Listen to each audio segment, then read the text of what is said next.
You're watching the One-Eyed Monkey channel, where tech, gadgets, and Bitcoin collide.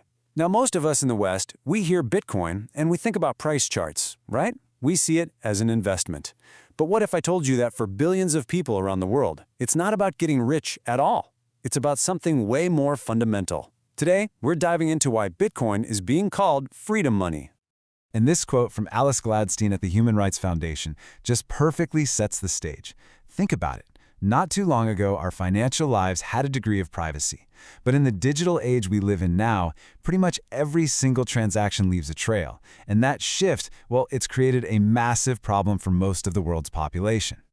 You can think of this problem as a kind of invisible cage. It's this whole system of financial control. And even though you can't see the walls, for the people trapped inside, they are very, very real. So, what are these walls actually made of?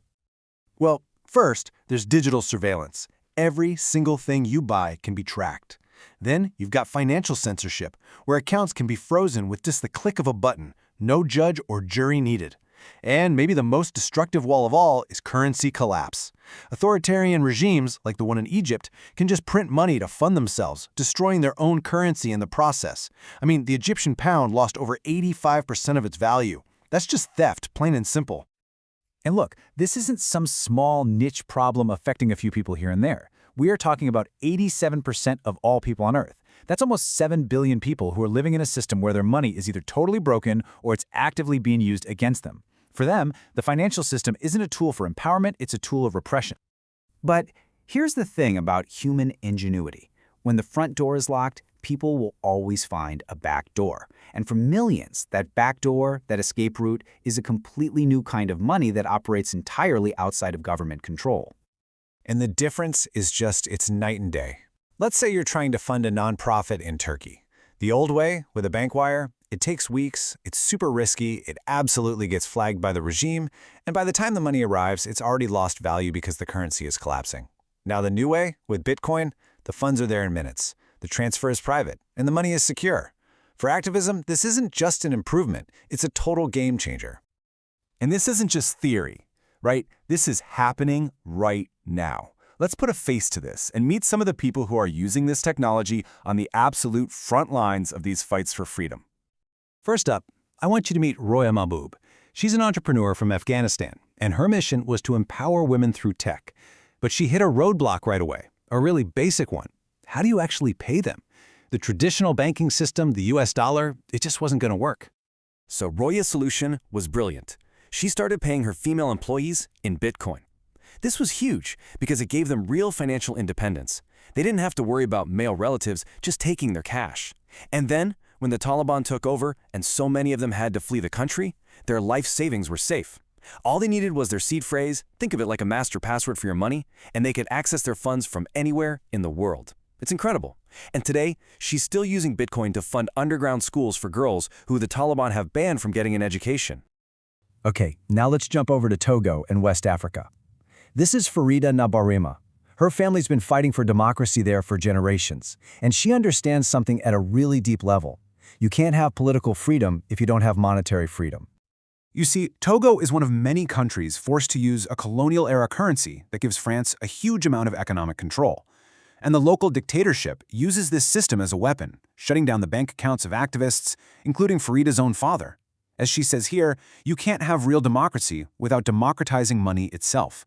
And for her, Bitcoin is the tool that can finally break that cycle and put economic power back into the hands of the people. All right, one last story for you, this time from Cuba. For decades, Cubans have been stuck in a completely broken state-run economy. But now, there's a quiet revolution happening. And it's not on the streets, it's happening on their phones. The state's currency system is just a mess. It's completely corrupt, and it's wiped out people's savings. So what are they doing? They're using Bitcoin to save, to get money from family abroad, and to build a whole new economy underground. They are literally just opting out of the broken system. It's a peaceful protest that the regime has no power to stop. Okay, I know what a lot of you are probably thinking. This all sounds compelling, but what about all the criticisms? You know, that it's too volatile, that it wastes energy, that it's only for criminals, and those are all fair questions. So let's just tackle them, head on. So the first big one, volatility. The price swings are crazy, right? So how can anyone possibly use that as money?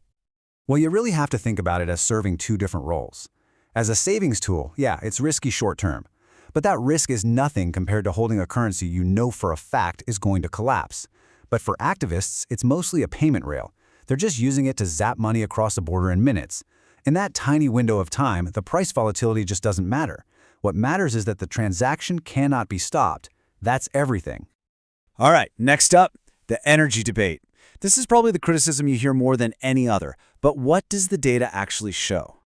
Well, here's the thing that most people don't realize. Bitcoin miners are on a constant hunt for the absolute cheapest power on the planet. And you know what that often is? It's stranded or wasted energy, a lot of it from renewables. The result is that the Bitcoin network is actually powered by a higher percentage of sustainable energy than the entire US electric grid, and that number just keeps going up.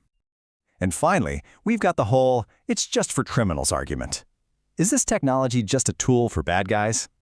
The best way to think about this is to compare it to the encrypted messaging app Signal. Sure, can criminals use it? Of course, but its real power is that it gives individuals a powerful tool to use against oppressive states. It's the same thing with Bitcoin. Let's be honest, the biggest criminals on the planet are often dictators who rob their own citizens through inflation and control. And for them, a form of money they can't censor, they can't seize, and they can't create out of thin air, that is a disaster. So, where is all this heading? What's the big picture? Because this isn't just about activists in faraway countries. This is really about the future of money itself. And right now, it feels like two very different paths are opening up in front of us. On one side, you have central bank digital currencies, or CBDCs. This is government-issued digital cash that can be watched, it can be censored, it can even be programmed to control what you buy or to expire if you don't spend it. On the other side, you have Bitcoin, a peer-to-peer system where you, the individual, are in control. It's a fundamental choice between two very different futures. And hundreds of millions of people are already making that choice. The adoption curve looks almost identical to the internet back in the late 90s. In places like Nigeria and Turkey, more than a quarter of the entire population says they've used Bitcoin. This is not a niche movement anymore. It's a full-blown global phenomenon. Which really leaves us with this one last fascinating question. We're used to thinking of protests as big crowds, people marching in the streets with signs.